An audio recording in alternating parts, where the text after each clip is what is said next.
What's up, YouTube? Today I'm going to be going through a load order tutorial. Now I'm going to be going through this on Xbox. This is going to be specifically for Starfield, but the same logic will apply for Skyrim as well as Fallout and also on PC. So here we've got our creation load order. I've got quite a few mods up in here, and I'm going to show you guys exactly the load order as well as categories one by one down the line on how you need to load your mods so that you don't have any issues.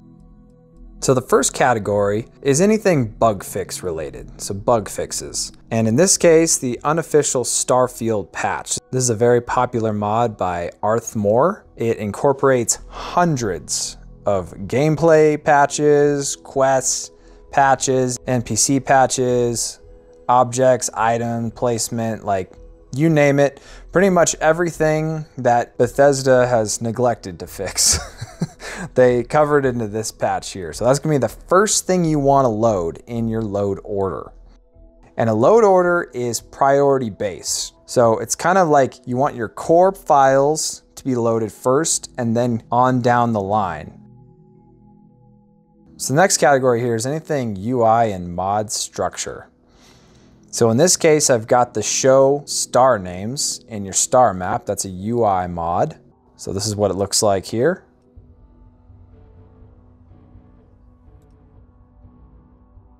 The next category will be anything environmental or planets that you want to load next. And you got to think about this like it's loading one thing after the next down the line. So the thing that's at the top will load first and the thing at the bottom will load last. So in this case, I've got two weather mods here, a better dynamic weather and then as well as a custom dynamic weather. We want the better dynamic weather with the vanilla weather to load first, and then we want to load the custom weather mod. As you can see here, this is like a custom weather because we don't want the vanilla weather overriding any changes that the custom weather mod is going to load into the game. So you got to think about it like what is going to write to the system next in your load order. And I'll explain this in a few other examples too down the line in other categories. So this is also Environmental and Planets mod. This is Star Wars City Editions.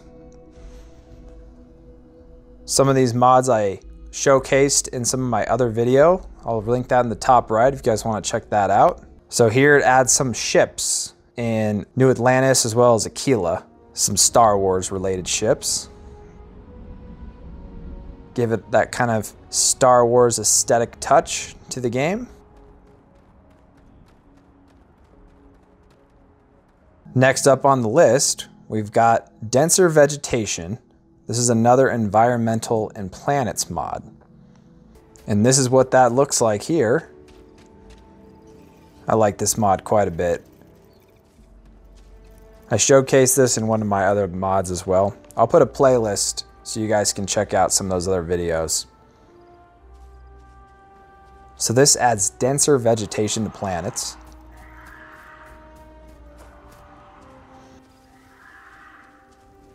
And I have that loaded prior to this next mod here. This is called the Earth Restored. I also showcased this in more detail in one of my other videos. So the reason I have this loaded after the denser vegetation mod is because I don't want anything from denser vegetation to overwrite what the Earth Restored mod adds to Earth. So here's what that looks like on Earth Restored. It changes it so it looks more habitable.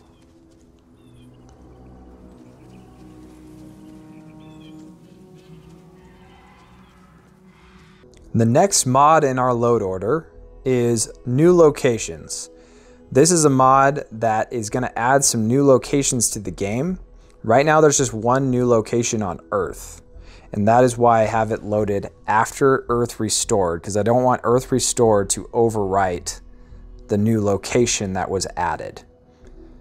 Next up here, this is still Environmental and Planets. This is the Arabesh Star Wars conversion.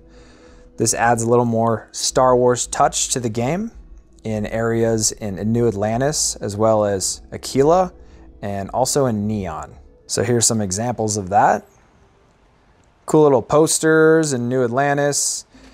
There's some rebel flags in Aquila. Kind of cool touch. It adds some posters. And then Neon, it also adds some changes. However, I prefer the Neon Vertigo mod. So I have Neon Vertigo loading afterwards, after the Star Wars conversion mod, because I like the changes in Neon Vertigo better. So what it's gonna do, it's gonna keep the mod in New Atlantis and Aquila, but then in Neon, since it's loading afterwards in the next slot down in the load order, it's gonna essentially overwrite any of the changes from the Arabesh mod, but only in Neon. So you can have both mods. So you just gotta kind of think about this logically when you're placing your load order. It kind of adds like a cyberpunk type feel to the game. I really like this mod. This is a pretty cool mod.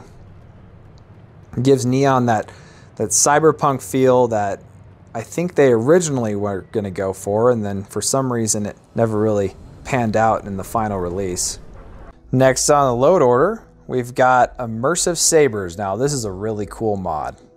This one adds 3 lightsaber type weapons to the game.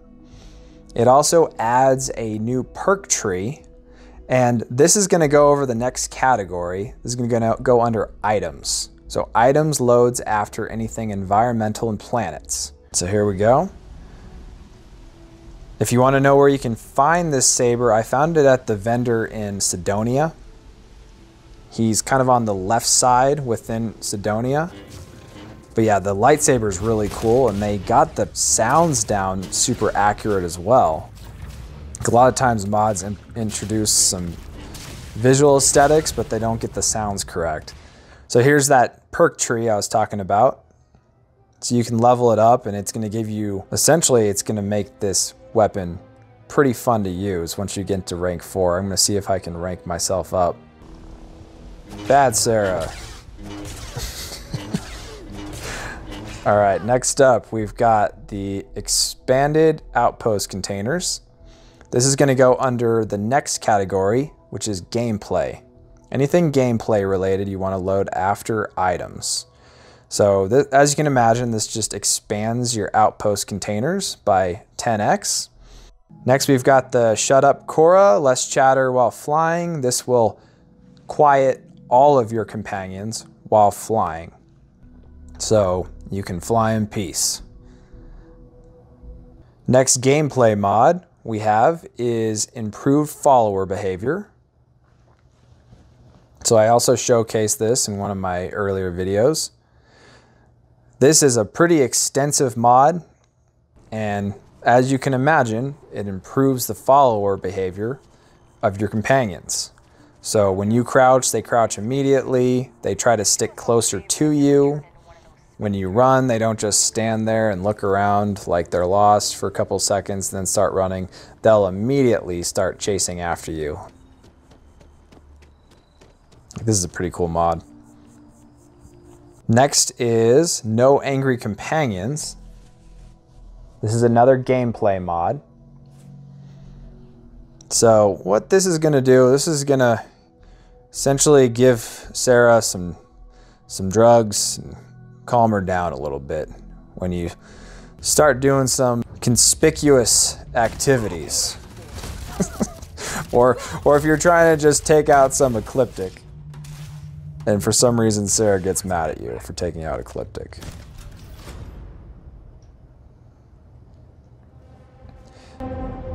You've got something for me? Until later. Next, we've got the Hush, No NPC Greetings. So this mod is going to do exactly what it kind of sounds like. It's going to quiet down some of the NPCs when you're on other missions that are trying to like bait you into doing side quests and whatnot. Another quality of life mod. And this one says it's load order neutral, but it's technically a gameplay mod. So next up, we've got our ship mods. That's what we're going to want to load next in our load order. These are also kind of considered gameplay mods, but I prefer to load all the ship mods afterwards, after all the other gameplay mods. So this is larger ship building. What this does is this gets rid of all of the restrictions when you're building in the ship builder so that you can build larger ships. So you can see there where it kind of started to get dark. That's the original limit. And then you can just keep building taller and taller or longer and longer, etc. So there we go, there's our new ship. What do you think, Sarah? She doesn't look very happy. Don't like it? Next, we have another ship mod here. This is the all ship parts unlocked. As you can imagine, this just unlocks all ship parts. So you got all weapons in the game, all habs. It also adds some of the M parts, which are the space station parts in this game, which are a lot bigger. I still need to try to build one of these. I know I kept saying I was gonna do it and then I forgot, but I need to try to build one of these large space station ships. And next ship mod, this is my all-time favorite mod because I don't know why there's a 10 ship limit in this game, but this increases that limit to 150, so you never have to worry about having too many ships in your ship slot inventory. So as you can see here, I've got 48 ships and they all load in fine. So you know, sky's the limits, or 150 ships is the limit now. All right, the next category in our load order is anything NPC related or creatures. So in this case, this is the ATST enemies. This adds those ATST walkers from Star Wars into the game. This is technically a creatures mod. So here's what those look like.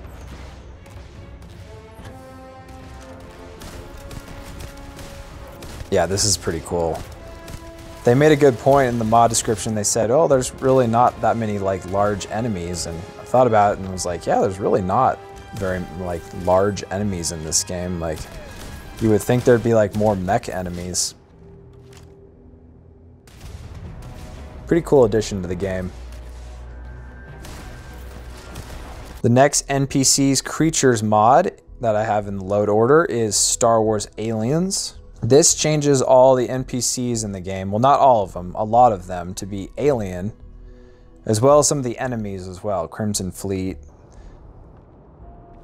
to be different alien NPCs. Like this guy here. Blue Man Group. What's up, bro? He's like, I gotta go, I got a show in Vegas, I gotta go.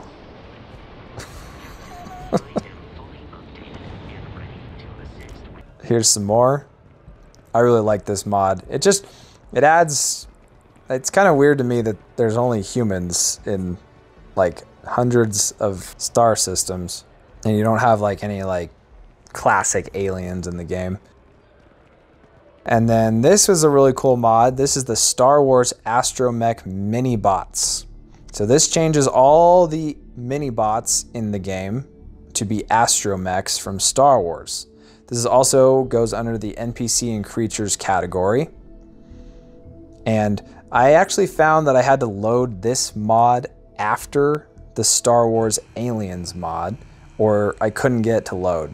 So that's why load order is very important. Sometimes you have to just kind of trial and error some stuff, because I'm sure there's something in that Star Wars Aliens mod that is conflicting with this mod, which is why you want this mod to load after in the load order, so that the Star Wars Aliens mod isn't overriding any of the changes that that mod makes. And then the next category here is appearance mods. This is the Sarah Outfit Replacer mod. So here's Sarah's new outfit. I'm like, what's up, girl? Don't worry, she's fine with it. We got her on the Ambien. She doesn't even know where she is right now. There she is with the weapon I gave her. All right, and then very last, we have our textures mods. This is going to be the last thing we want to put in our load order. And the only mod I have right now is this color filter removal, which makes the game, in my opinion, look so much better. And I couldn't get this mod to load unless it was in the very last slot. That is also recommended by other mod loading guides, is to put any texture mods at the very end. So here's what that looks like. This is in Aquila, and normally, if you guys remember, Aquila kind of has this like very gray filter over it. I don't know why they decided to go with that. I don't think it looks that great. But if you remove that filter, this is what it looks like, and it really makes the game pop. Like, this looks absolutely amazing to me. And we're on Xbox too right now. This isn't even running on PC. Not to say you can't get any of these mods on PC, by the way. All these mods you can get on PC, and the same logic applies to the PC users. So anyway, that'll do it for this video. If you guys have any questions on load order, let me know down below in the comments. Consider subscribing to the channel. And as always, have a wonderful day. When you have a